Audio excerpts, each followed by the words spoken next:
Darlene, por favor. Fique aqui na frente, por favor. Darlene de Jesus, brasileiro, divorciado, auxiliar de serviços gerais, nascido no dia 20 de setembro de 1960, também conhecido pelo apelido de Bigode, filho de José Lourenço Filho da Silva e Laudelina Cândido de Jesus, com residência nesse município de Barra de São Francisco, Espírito Santo, foi denunciado e, após pronunciado, conduzido à barra do Tribunal Popular do Júri como incurso nas sanções do artigo 121, parágrafo 2º, incisos 1 e 4 do Código Penal Brasileiro, homicídio qualificado por motivo torpe mediante utilização de recurso que dificultou ou tornou impossível a defesa da vítima, surpresa, praticado contra a pessoa de Márcia Leandra de Souza. O relatório do processado já foi efetuado, lido e distribuído aos senhores jurados em plenário e a sua juntada determinada aos autos. Os quesitos foram formulados no plenário do júri e, após explicados, foram submetidos à votação dos senhores jurados, integrantes do augusto Conselho de Sentença, conforme termo de votação nos autos. Considerando que o Conselho de Sentença, sua soberania constitucional, decidiu, por maioria de votos, que no dia 13 de setembro de 2007, por volta das 12 horas e 35 minutos, nas proximidades de uma praça no bairro Bandé, neste município, a vítima Márcia Leandra de Souza recebeu golpes provenientes de uma arma branca tipo faca, que lhe causaram as lesões descritas no laudo de folha 22, considerando que o Conselho de Sentença, apreciando o segundo quesito, decidiu por maioria de votos que essas lesões deram causa à morte da vítima, considerando que, por maioria de votos, o Conselho de Sentença decidiu que o autor desses golpes e ferimentos foi o acusado Darlene de Jesus, conhecido também pelo apelido de Bigode, considerando que ao quarto quesito, por maioria de votos, o Conselho de Sentença decidiu não absolver o acusado,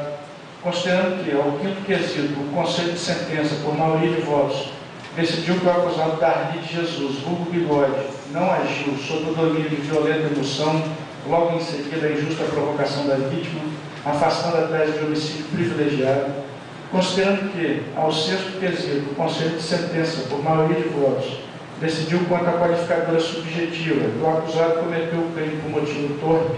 consistente no fato de que a vítima não queria mais viver com o acusado,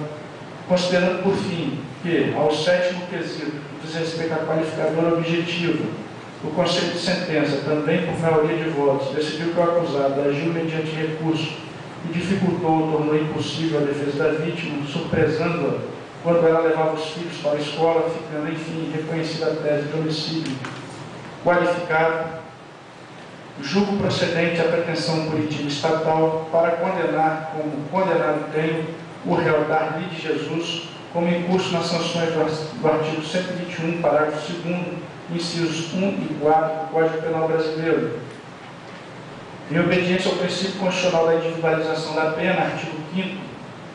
inciso 46 da Constituição Federal de 1988, corroborado pelas disposições instas nos artigos 59 e 68 do Código Penal, passo a dosimetria da pena com análise das circunstâncias judiciais e legais.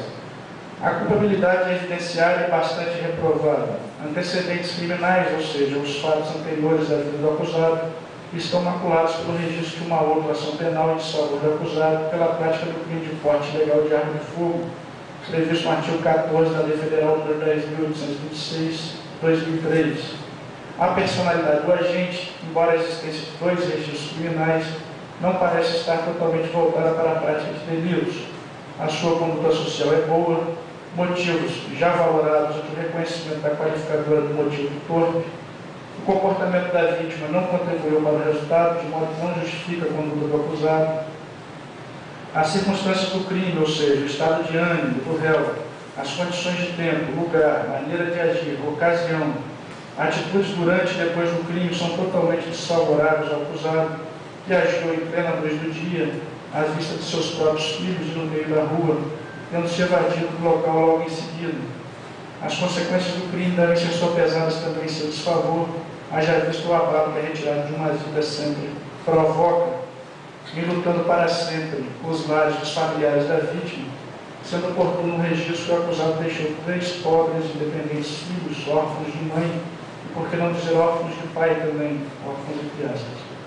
Todas essas circunstâncias que envolveram os fatos imputados ao acusado recomendam uma resposta penal suficiente e necessária para a reprovação e prevenção do crime, justificando a fixação da pena base acima do mínimo legal, razão pela qual, sendo duplamente qualificado, fixo a pena base em 18 anos e 6 meses de reclusão, escudado em precedente do Egrégio Tribunal de Justiça do Estado do Espírito Santo, segundo o qual, abre aspas, a nenhum acusado é conferido direito subjetivo à aplicação da pena base em seu grau mínimo, podendo o magistrado, dentro das diretrizes elencadas no artigo 59 do Código Penal Brasileiro, majorado, recurso a que se nega o provimento, Tribunal de Justiça, apelação tribunal 014, 050, 115, 719, segunda Câmara Criminal, relator desembargador Sérgio Luiz Teixeira Gama, julgado 18 de abril de 2007,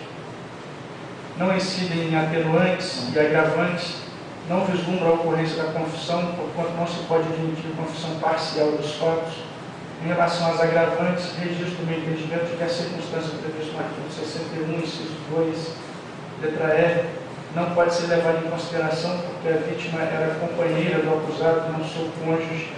sendo que a lei penal autoriza a majoração da pena apenas se o crime for praticado contra o cônjuge, filho e ocorrente jurisprudencial, no sentido de que a lei penal não pode ser flexibilizada nesse caso para prejudicar o réu, sendo oportuno registrar que este não mais coabitava com a vítima, de modo que também se revela não aplicável ao caso concreto do agravante previsto no artigo 61, inciso 2, letra F do Código Penal. Não há causa de diminuição ou aumento de pena, de modo que transforma a pena base em definitiva em 18 anos e 6 meses de reclusão. O regime inicial de cumprimento da pena será o fechado nos termos do artigo 33, parágrafo 1º, a linha A, combinado com o seu parágrafo 2º, a linha A, do Código Penal. Incabível a substituição da pena privativa de liberdade pela pena restritiva de direitos e o subsídio, desde que condenar o acusado no pagamento das custas processuais à vista de sua situação financeira, inclusive porque defendido por advogado ativo durante todo o procedimento e porque se encontrava desempregado na época dos fatos. Recomendo o réu na prisão em que se encontra, ou seja, na penitenciária dessa cidade de Barra de São Francisco, mesmo porque vejo ainda presentes os requisitos da prisão preventiva, autoria e materialidade, estes reconhecidos pela Igreja do Conselho de Sentença, bem assim pela necessidade da custódia como forma de assegurar o cumprimento da lei penal, levando em consideração que o réu se evadiu do distrito da culpa logo após o crime, tendo permanecido foragido por quase 5 meses, sendo a prisão ainda necessária para a garantia da ordem pública. Ademais, se razões existiam para a prisão cautelar do acusado durante a fase de formação da culpa,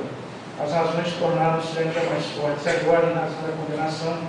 não havendo razão para a precoce soltura, notadamente levando-se em consideração a quantidade da pena aplicada, diligencie-se quanto à execução provisória da pena aplicada, o expediente se havia competente, após o trânsito julgado, espécie de definitiva e lance o nome do réu no livro rol de culpados, diligencie-se no que for, providenciando suas anotações de comunicações devidas, inclusive aos órgãos de estatística criminal.